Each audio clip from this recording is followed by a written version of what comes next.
से जहां बांग्लादेश में सियासी हलचल के बीच सेना का एक्शन देखने को मिला है। ढाका की सड़कों पर आर्मी ने टैंक उतारे हैं। राजधानी ढाका छावनी में तब्दील हो गई है। पूरे देश में सेना जो है वो सड़कों पर गश्त कर रही है और ढाका की सड़कों पर दौड़ रहे हैं सेना के बख्तरबंद वाहन। बांग्लादेश के बड़े शहरों में कानून व्यवस्था सेना के जिम्मे है और आर्मी ने अब तक 10,000 लोगों को हिरासत में लिया है। ये बड़ी खबर जिस बीच निकलकर सामने आ रही है। आर्मी के द्वारा 10,000 लोगों को हिरासत में लिया गया है। जो स्थितियां इस वक्त बांग्लादेश में बनी हुई हैं, उन स्थितियों के बीच बांग्लादेश में आर्मी जो है वो लगातार सुरक्षा स्थिति को अपने हाथ में लिए हुए नजर आ रही है और बड़े शहरों में आर्मी जो है वो लगातार गश्त कर रही है। कुछ तस्वीरें आपके स्क्रीन पर चल रही हैं। तस्वीरों में देख सकते हैं किस तरीके से जो सेना के वाहन हैं वो गश्त करते नजर आ रहे हैं। सेना के जवान जो हैं वो सड़कों पर गश्त करते नजर आ रहे हैं ताकि जो सुरक्षा व्यवस्था है वो बनी रहे। सियासी हलचल के बीच सेना जो है वो एक्शन में नजर आ रही है। इस बीच हमारे सहयोगी रैनिक दत्ता जुड़ गए हैं, सीधे उनका रुख करेंगे। रैनिक, जिस तरीके से बांग्लादेश से बड़ी खबर निकलकर सामने आ रही है, जो स्थितियां इस वक्त बांग्लादेश में बनी हुई हैं, उन स्थितियों के बीच आर्मी जो है वो तमाम बड़े शहरों में नजर आ रही है और गश्त करती नजर आ रही है। हाँ, एकदम देखिए, एक तरफ तो बांग्लादेश में एक तनाव का सिचुएशन है क्योंकि एक तरफ मोहम्मद यूनिस का सत्ता रहेगा या नहीं रहेगा इसको लेकर चर्चा चल रहा है। ठीक इसी टाइम पर आर्मी और मोहम्मद यूनिस का जो टसल वो भी सामने आया है। ठीक इसी सिचुएशन पे बांग्लादेश का रास्ते पर अभी आर्मी का जो जिस तरीके का पेट्रोलिंग देखने को मिल रहा है, जिस तरीके से आर्मी बड़े बड़े शहरों में उतारा गया है, उसमें एक उम्मीद किया जा रहा है कि क्या बांग्लादेश का अभी सत्ता आर्मी के हाथ में चला जाएगा? क्या आर्मी टेक ओवर कर लेगा? क्या आर्मी के पास कोई इंटेल है जिसका कारण में जिस जिस जगह पे कोई हिंसा का घटना हो सकता है उस जगह पर इस तरीके का प्रिपरेशन आर्मी की तरफ से लिया जा रहा है? इस तरीके का जो सवाल, ये सवाल ही बार बार से सामने आ रहा है क्योंकि अगर सिचुएशन देखेंगे तो इसमें देखने को मिलेगा कि आर्मी और मोहम्मद यूनिस दोनों के बीच में एक टसल चल रहा है। कल रात में भी बीएनपी लीडर के साथ मोहम्मद यूनिस का बातचीत हुआ था। उसमें भी मोहम्मद यूनिस के सामने बीएनपी लीडर की तरफ से छात्र संगठन के जो सलाहकार है, छात्र परिषद के जो सलाहकार है, उन 3 लोगों को हटाने का मांग रखा गया है। उसके साथ साथ ही जल्द से जल्द इलेक्शन करने का जो डिमांड, वो डिमांड भी बीएनपी के तरफ से भी रखा गया है। आज भी मोहम्मद यूनिस के साथ 8 पॉलिटिकल पार्टीज का जो मेंबर्स है उनके साथ मीटिंग किया जाएगा जमुना भवन में।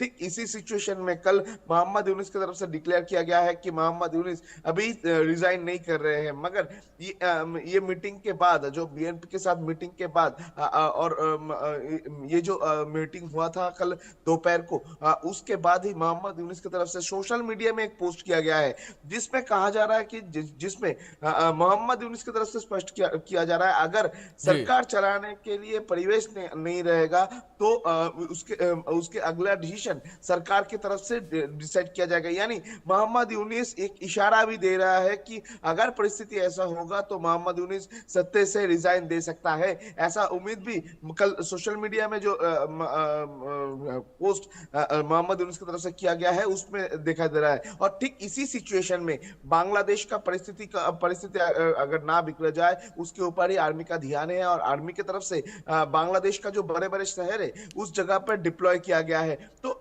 आर्मी के पास भी एक इंटेल हो सकता है कि मोहम्मद यूनिस अगर सत्ता छोड़ दे तो उसमें बांग्लादेश का जो सिचुएशन, वो सिचुएशन बिगड़ सकता है, बांग्लादेश में हिंसा हो सकता है और इसी वजह से ही आर्मी का जो प्रिपरेशन ये हो भी सकता है। अभी देखना पड़ेगा कि अगला स्टेप मोहम्मद यूनिस की तरफ से क्या लिया जाएगा क्योंकि एक तरफ आर्मी और मोहम्मद यूनिस दोनों के बीच में जो टसल, वो टसल जितना टाइम जा रहा है उतना ही इंक्रीज हो रहा है। ठीक उसी टाइम पर मोहम्मद यूनिस के ऊपर लगातार जो पॉलिटिकल पार्टीज है उनके तरफ से प्रेशर क्रिएट किया जा रहा है कि जल्द से जल्द जो इलेक्शन है वो जी। इलेक्शन को किया जाए और इलेक्शन का जो प्रेशर वो मोहम्मद यूनिस ले पाता है कि नहीं, क्या मोहम्मद यूनिस इलेक्शन करवाएगा नहीं तो मोहम्मद यूनुस रिजाइन करेगा। ये दो सवाल ही बिल्कुल बार बार बिल्कुल रैनिक, जिस तरीके से आपने जिक्र किया मोहम्मद यूनुस को लेकर कि मोहम्मद यूनुस अभी भी सत्ता पर काबिज रहेंगे, लेकिन इस बीच मोहम्मद यूनुस को लेकर एक बार फिर से चर्चाएं देखने को मिल रही हैं। जिस तरीके से मोहम्मद यूनुस ने बयान दिया था इससे पहले, उन्होंने कहा था कि जो मौजूदा हालात हैं, इन मौजूदा हालातों में काम करना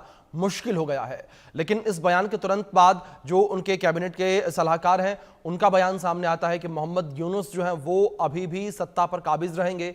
यानी कि मोहम्मद यूनुस जिस तरीके से जब से सत्ता में आए, उनका जो डबल फेस देखने को मिल रहा है रैनिक, वो यहां पर भी बरकरार। हाँ एकदम देखिए, मोहम्मद यूनुस की तरफ से पहले दिन जब छात्र संगठन की तरफ से मीटिंग किया गया था, उसी टाइम पर छात्र परिषद के साथ मीटिंग में छात्रों को मोहम्मद यूनुस कहा था कि मोहम्मद यूनुस इस पद से इस्तीफा देना चाहते हैं, यानी इंटरिम गवर्नमेंट चलाना नहीं चाहते हैं मोहम्मद यूनुस। इस तरीके का बयान दिया गया था और उसके बाद भी पॉलिटिकल पार्टीज के साथ मीटिंग में भी मोहम्मद यूनुस की तरफ से इस्तीफा देने का जो इच्छा वो प्रकट किया गया था। और 2 दिन से लगातार ही मोहम्मद यूनुस को लेकर इसी वजह से चर्चा चल रहा था, क्या मोहम्मद यूनुस इस्तीफा देना चाह रहे हैं। ठीक इसी टाइम पर कल 2 घंटे का जो क्लोज डोर मीटिंग हुआ था, उस क्लोज डोर मीटिंग के बाद मोहम्मद यूनुस का इंटरिम गवर्नमेंट का सलाहकार वहीउद्दीन मोहम्मद, उनके तरफ से स्पष्ट किया गया कि मोहम्मद यूनुस अभी सत्ता नहीं छोड़ रहे हैं। मोहम्मद यूनुस की तरफ से स्पष्ट कहा गया है कि वो फ्री एंड फेयर इलेक्शन करवाएंगे और इसी वजह से वो अभी रिजाइन नहीं कर रहे हैं। तो मगर उसके तुरंत बाद ही मोहम्मद यूनुस की तरफ से एक सोशल मीडिया पोस्ट किया जाता है, जिस सोशल मीडिया पोस्ट में मोहम्मद यूनुस की तरफ से कहा जा रहा है कि अगर सत्ता चलाने का लायक नहीं रहेगा, अगर लोग जो है वो सत्ता चलाने के लिए मोहम्मद यूनुस को हेल्प नहीं करेंगे, तो अगले टाइम में सरकार डिसाइड करेगा कि अगले टाइम सरकार क्या करेगा। यानी मोहम्मद यूनुस की तरफ से ये इशारा भी दिया जा रहा है कि अगर सरकार चाहेगा तो मोहम्मद यूनुस इस्तीफा देने के लिए भी राजी है। यानी मोहम्मद यूनुस खुद का ये इस्तीफा देने का जो बात वो बात अभी भी जारी रख रहे हैं, अभी भी एक उम्मीद रख रहे हैं। और इसी बीच में कल बीएनपी लीडर के साथ मीटिंग भी हुआ है जमुना भवन में मोहम्मद यूनुस का, जिस मीटिंग में 3 जो छात्र संगठन के लीडर है उनको इस्तीफा देने के लिए, उनको सलाहकार पद से हटाने के डिमांड रखा गया है। जो उसके साथ साथ ही जल्द से जल्द फ्री एंड फेयर इलेक्शन किया जाए, उसका डिमांड भी रखा गया है। और आज भी मोहम्मद यूनुस के साथ जमुना भवन में